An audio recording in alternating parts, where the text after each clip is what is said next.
Hello, everyone. This is Phoenix Tremaine, and today I'm going to be talking about Tyler Perry Sisters. But before we get started, please take a moment because it's free to do and it really helps out the channel a lot. Hit that like button, subscribe, and hit that notification bell so you know every time I review Sisters. I'm also going to be reviewing The Oval, Married to Medicine, and Real Housewives of Potomac. So those are the four shows that I know I'm going to be adding to my roster. I'm also reviewing Found, The Irrational, and I probably will stop after episode 3, but Frasier. So, but now we want to talk about our sisters. I used to review the show, and the writing started getting a little, well, we're gonna start off on a good note because was a really good episode, and I don't know who Tyler thought he was fooling. But we knew darn well that Karen didn't give Fatima the pow pow.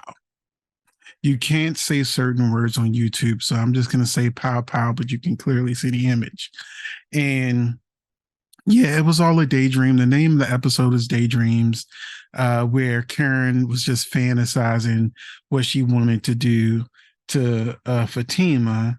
And then so we see Zack and Fatima. And this is what I love about Zack and Fatima and what was such a struggle for me with season 2 of Fatima and the second half of, or the first half of Sister season 6, where Fatima and Zack were at each other's throats so much.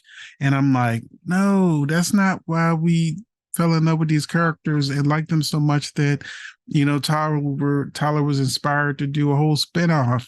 No, we want to see them working together. We want to see them working through their problems. We want to see them as a united team. And that's why I love this picture, because they are united. They're a united front again. And even though, Karen and Fatima, they kind of sort of apologize to each other. Fatima, like, look, I should have came up in your house, but you shouldn't have came on to Zack. And Karen's like, I know I shouldn't, but. And then, it was a whole thing. But this also led to Karen making a demand of Andy that she needs to choose between her and Fatima. And Andy refuses, and Karen lets her know, well, you just did. And so then that's when she exits, and Pam and Aaron arrive. And this was another sort of like cute meta moment on the show. Aaron and Pam arrive. Pam gets dismissed like she usually does. And she mentions that you can't treat me any kind of way because I'm not one of the sisters. And I know that gave everybody a laugh, because there's actually people who want Pam to be one of the sisters and want her to have a bigger role. I kind of had this feeling in the first half of the season that they're trying to put Pam and Aaron together. Let me know in the comment section if you got that vibe too. She's in bed and he's calling her on the phone, and it was just Pam was getting extra screen time, and it was always with Aaron. So let me know if you think they might go there with Pam and Aaron. Now, Aaron reveals something that we had been waiting for so long. And it was like the worst kept secret, because none of us believed that Zack was the father of Karen's baby. The way she was acting in the hospital when she got the news, we know darn well she would have been doing cartwheels and flips if she had got the information that Zack was the father. But Aaron revealed he's got to connect at the hospital. And so he wasn't trying to deal with Karen's lines or whatever. He wanted the truth, point blank, period. And he knows for a fact that this baby is his.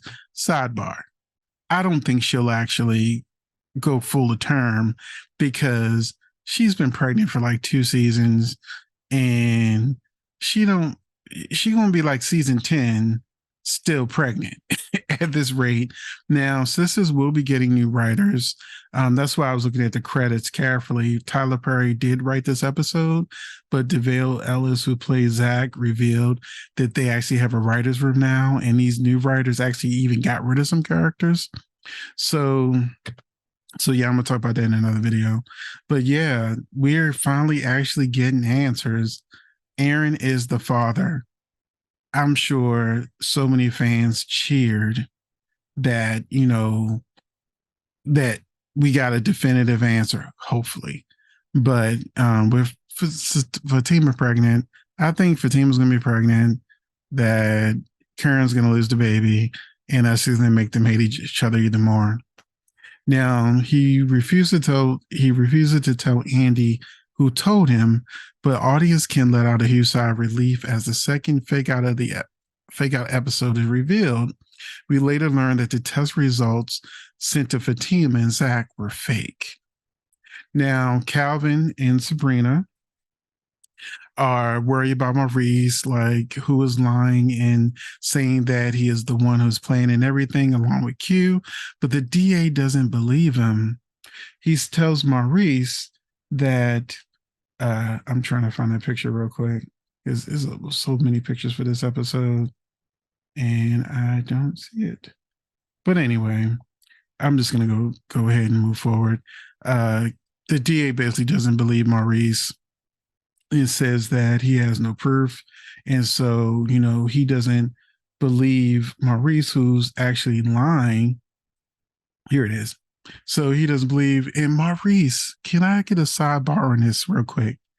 Maurice is one of the most likable, unlikable characters. He is so infuriating where he like cuts off his nose to spite his face. I hate Maurice's attitude. I kind of like the character because I like the actor. I think he's a good actor. But Maurice's attitude, how he was in the lawyer's office, Maurice is just sometimes he just got. I wish that I could just fast forward some of his scenes when Maurice starts being Maurice. But anyway, let's move on because the DA also scolds Logan, who for some reason wants Sabrina locked up so bad. Now I do have a little bit of a theory because he was I'm trying to carefully use my words. The trafficking case he was working on, I guess a long time ago that Bayo was involved with that trafficking case, and he may think that Sabrina is also part of that trafficking ring, and maybe that's why he thinks she'll be such a big bust because she can get her. Maybe he thinks he can get her to flip on bail, even though she's just learning by the end of this episode that he's not what he appeared to be. But yes, he does get scolded by the DA for wasting his time. He even tells him that the tape that was played was BS. And so the board has been reset, the storyline has been reset, and the cliffhanger is resolved. Maurice was let go.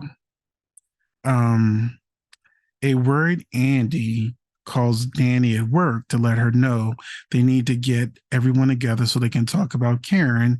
She's worried that something's wrong with her. She doesn't tell Danny on the phone about Karen lying, but yeah, it probably take us at least 2 episodes to get to them talking. You know how the show is.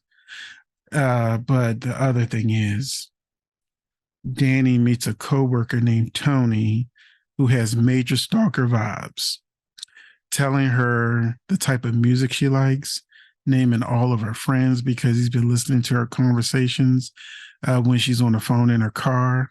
He knows about Preston and her love of the puff puff trees because once again, can't say certain things on TV on YouTube.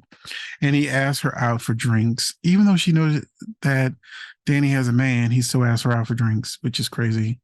Despite her clearly being creeped out, he keeps saying, meet me at the bar.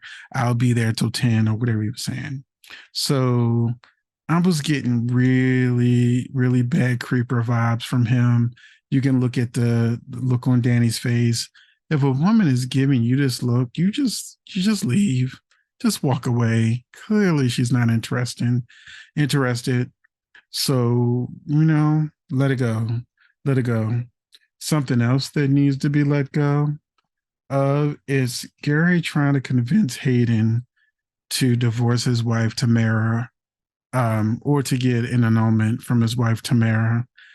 And Hayden is clearly kitty whipped. That's another word I use a lot. You know what I mean when I say kitty. He's kitty whipped. So there's and just like Gary's kitty whipped with Andy. So, he should be commiserating with him because those kitties got those guys going crazy. So God, I just had the song in my head from way back when. Juicy got him crazy. So yeah, that song just popped in my head. Um but anyway, let's move on because we don't really care about Gary and Hayden. I wouldn't mind if those writers got rid of both of them because I think they've been on the show way too long. But we saw from the promo for the sneak peek at the season that whoever Andy's about to start dating, the new guy, he knows he knows Gary. So Gary mentions in this episode that he knows that Andy is on a dating app and his friend owns the dating app. And I have a feeling, if I'm connecting the dots correctly, that who this new guy that dated Andy is going to be dating is probably going to be the guy that owns the app, who may even be a relative of Gary. So let's connect these dots. I think that's where they're going with that. I could be wrong. But of course, Fatima breaks all that up because Gary won't leave because Gary's Gary. We've already got one Stark on the show. We don't need one with that new guy, Tony, that Danny was talking to. We already got Gary filling that role. And Fatima basically throws Gary out the office, opening the door, let him know it's time for him to go, and he leaves. He leaves, which is a good thing. And while he's gone, Fatima and Andy talk about Karen. And this was the part that got me because this episode, Karen demanded that Andy choose between her and Fatima. And I feel like Andy chose Fatima because she went ahead and snitched on Karen, letting Fatima know that Aaron said he's the father of the baby. So, so, you know, I Andy is usually neutral and tries not to say either one of their business. But yeah, I'm glad she let Fatima know. I wish Fatima had let Zack know, but the show kind of moves like molasses, so we'll eventually get there. We'll eventually get there.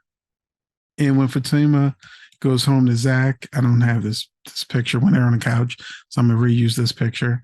So when Fatima goes home and Zack's talking about giving her a foot massage, we know what that's code for. You know what that's code for. And she's like, nope. Mm-mm. Mm-mm. This kitty is gonna take a nap. We tired. We done for the day. But then he goes into this, she asks him if he wants something to eat. And he's like, well, I can't eat knowing that my son probably isn't eating. And so she's like, can we just go ahead and just check on him? And he's like, you sure? You just said you were tired. This is the scenes we like with Fatima and Zack. Zack being a good man, Fatima being a good woman, them having each other's back. And even though she's tired, because a lot of people would have said, hey, let's go check on the kid in the morning or something to that effect. But Fatima was like, no, we're going to check on the kid now. And so that was a good scene. But we reached the end. Bio and Sabrina. Bio finally shows what I always knew. He's a villain. And I told you, I think he's also the leader that trafficking ring. He tells Sabrina when she took his money to bail out Maurice, she is now indebted to him and he expects her to hook up with him. Once again, y'all know what that means. And be one of his wives, which she is exasperated. She's like, what? What do you mean? So that was the end of the episode with Sabrina getting this harsh reality.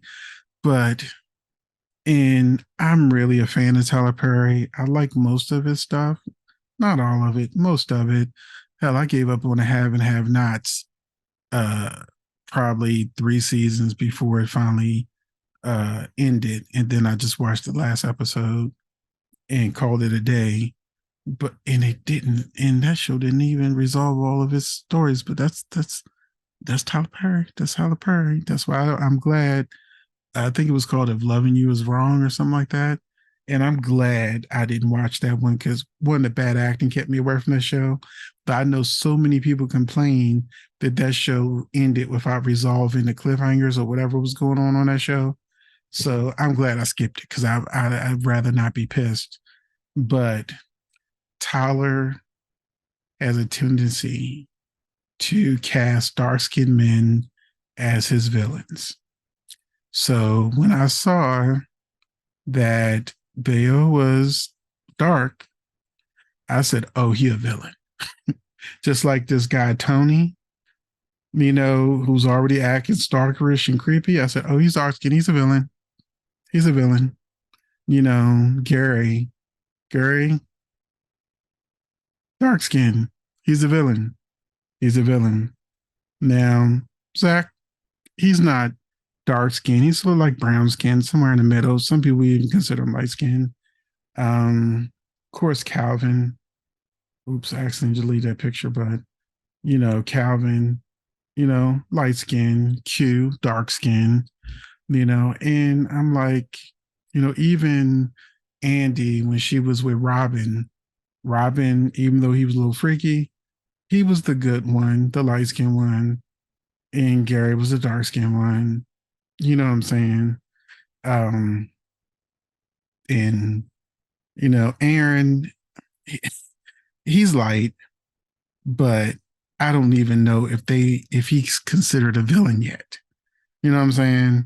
He's sort of like, you don't really know what he is because like that wasn't even his real name, and that girl showed up and all that kind of stuff. So I don't the verdict's out on him, but 9 times out of 10 on this show, when a character is of the darker persuasion, they end up being a villain. Now, Logan is also one of those in between characters. But I hope that changes. That's been a pattern that people have talked about a lot with his stuff. But anyway, I'm done. I hope you like this review. Let me know if you noticed that, when the villains are introduced on a show that they're usually of darker nature, you know. But I will give this credit. Sam on the Oval is dark skinned and he's a hero, even though he's a cheater. He is more the heroic side. So it's not every dark skinned character.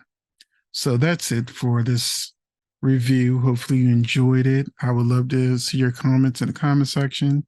I am a fan of Sistas. I look forward to the next episode and seeing what you have to say as well.